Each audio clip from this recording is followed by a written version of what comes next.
Doug Plagens, voice of the Florida Panthers. Nice 10th year anniversary for you. You get a chance to watch the defending Stanley Cup champions. But I want you to take me to Game 7 against Toronto.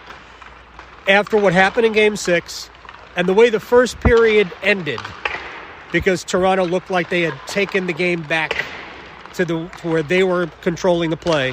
What were your thoughts in between periods as we went forward in that game?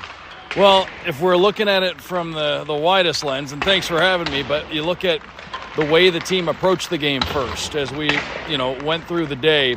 It's been a big phrase for Paul Maurice, handle your day. And This team has just been so businesslike from the outset this season. And they've been in a lot of these guys have been in pressure-packed situations like that before. They went to Game 7 in the Stanley Cup Final. For a lot of these guys, it was their third Game 7 in kind of this era of Panthers hockey going back to 2023 Round 1 against the Boston Bruins when the Panthers came back and ended the historic, or I should say, cut short that season that Boston had that year, the 65-win regular season. So for a lot of these guys, they'd been down that road before. They knew what to expect in a Game 7. Brad Marchand was playing in his 13th Game 7, for example. Paul Maurice, a great record, as everybody knows, in Game 7s, too.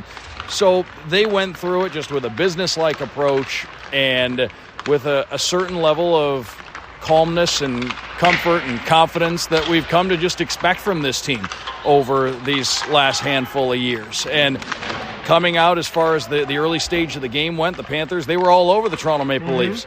And it was sort of mind-boggling that they didn't have at least one goal to show for it, considering how much pressure they put on Toronto early in the hockey game. Toronto was able to kind of weather the storm, stem the tide, if you will. They had a successful penalty kill late in the first period, wound up being the only special team situation in the game. But Toronto was able to get a little bit of traction late in the first period. Second period got going, though, and it was an onslaught from that point forward, and the Panthers ran away with it. So I think if you just look at it from the widest lens, the Panthers approached it the way they've approached so many of these big games these last few years, and you never see any panic in their game, any waver in their game, and they were able to come out with the big win. Doug Plagens, 10-year voice of the Florida Panthers. Brad Marchand and Seth Jones come in. Brad came here hurt. Jones came here like mentally dead between the eyes after playing in Chicago for a bunch of years. Their games now, based on where they were when they got here, tell me what you see. Well, if we're looking at it, Seth Jones made his debut first, and he was acquired first. So if we look at Seth Jones and how he's made his mark, came right in. His first game as a Panther was a home game against the Tampa Bay Lightning. Not many better ways to see what it's like to be a Florida Panther than to jump right in against the cross-state rivals, and he's just fit like a glove. For the most part, has been paired here lately with Nico Mikkola, and his first couple of games with the team was paired with Nico Mikkola. There was that stretch time Aaron Ekblad was out, so Seth Jones, his minutes were elevated during that time, and he's certainly capable of handling those big minutes. The big thing I noticed watching Seth Jones play every single day compared to when you just see him sporadically throughout a season, first and foremost, the guy is a heck of a skater, and he's got so much length. Takes him like 3 strides, and he's all the way down the ice. He's just a special athlete in that regard, but my goodness, can he make a pass? And you notice that, and he's got that offensive upside, that every situation ability that every team wants. And he's a right-shot defenseman with term on his contract, and that really fits in well, too, long-term with what this Panthers team's been building. So he's a guy that fits really nicely now, is going to fit really well in the future as well. Brad Marchand coming in, and this is an interesting one because obviously the Panthers and the Bruins, and Paul Maurice will say this, the last couple of years, the 23 and 24 postseasons, 2 of the nastiest playoff series, just intense, hard-fought playoff series that you'll find.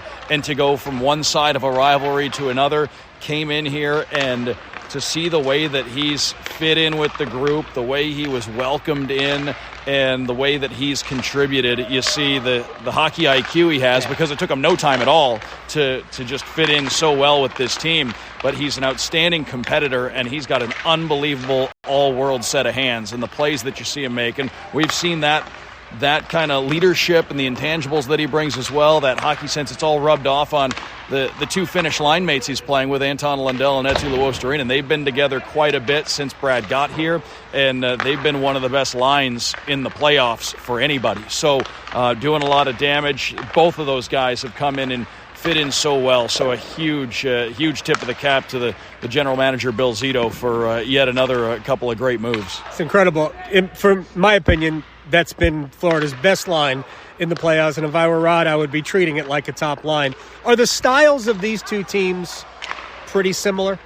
Sure seems that way. I would expect there to not be a free inch of ice out there during the entirety of this series coming up here. I mean, to say that you're going to have to work for your open ice and you're going to have to work for your scoring chances is an understatement. And if you're able to get those chances, you've got two all-world goalies who are going to be going head-to-head, and you're going to have to find a way to beat them too. Right. So this is going to be a hard-fought series. I would expect that we have close games throughout the series, just based on the way that the two teams play, the way they forecheck, the way they defend, the quality of the goaltending, and you're talking about the best and second best penalty kills by percentage in the Stanley Cup playoffs as well, going head-to-head. So the team that maybe is able to convert more on the power play in this series is going to be the team that might has a chance to get an upper hand.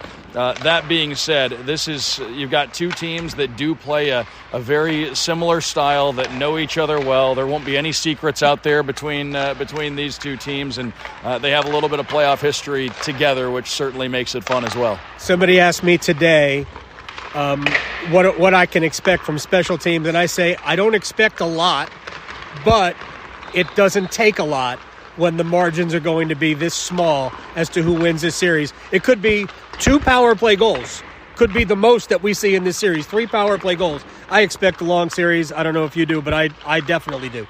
I want to talk about, there's something similar about the organizations, these two organizations as well, because while Carolina was going through it for a long time, so was Florida. And the reemergence of both has pretty similar tack. Obviously, Florida has gone beyond where Carolina is, but you've been there for 10 years. So when you got there, it was actually, they finished first your first year, right? My first season, they did win the division. Yep, they won the division my first year, but things were still very much building and trending upward. And, well, first of all, it starts with the commitment of the Viola family and the ownership, and that filters all the way down. And, with, first of all, like I said, with the commitment from ownership, it's helped not only help this on-ice product escalate to where it is today, but the footprint in the community, the way that things have grown, and the way that's helped generate buzz as well. We have a brand new state-of-the-art practice facility in downtown Fort Lauderdale. It's just beautiful, and the Panthers have been practicing there full-time now for about a year and a half. And it's not just a practice facility for an NHL team. It's something that the whole community has been able to rally around too. But you get that going, you get the team having sustained success year after year, and you see the growth in youth hockey, and you see the growth in hockey fans, and you see more people wearing the gear and more of the car flags out and about. And it's you hear people you'll just randomly hear people talking hockey when you're out walking around. So you can definitely feel the buzz, and the credit for that goes so many different places. But without the commitment from ownership, without the work that Bill Zito's done as the president hockey operations and general manager, and without the work that the players and Paul Maurice and his staff have done to put this product on the ice, it's just helped the buzz continue, and it's helped the buzz continue to grow in South Florida. And to see, you look at it this year, and I mentioned it, I believe I mentioned it with our friend and colleague Dave Mishkin with the Tampa Bay Lightning, but what a year for the old Southeast Division. You had the Panthers and the Canes right here in the Eastern Conference Final now, and you had Tampa Bay, obviously a contender year over year, and Washington had a nice year, and if you want to throw the Winnipeg Jets in there, because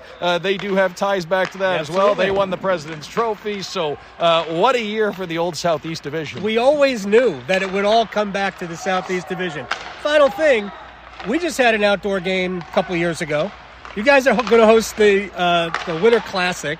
I know they can make ice anywhere, They're going to play this game at night because you can't have sunshine and 85-degree temperature and have a good surface. But that just kind of speaks to what has happened in South Florida. That's exactly it. And the Tampa Bay Lightning are going to have an outdoor game next year too. Yep. And it just speaks to the general growth of hockey in the region, the excitement around the sport in the region, and the fact that you've got a couple of teams that call Florida home, that have been contenders year after year, that have been that have won championships, yep. that have won the conference multiple times over.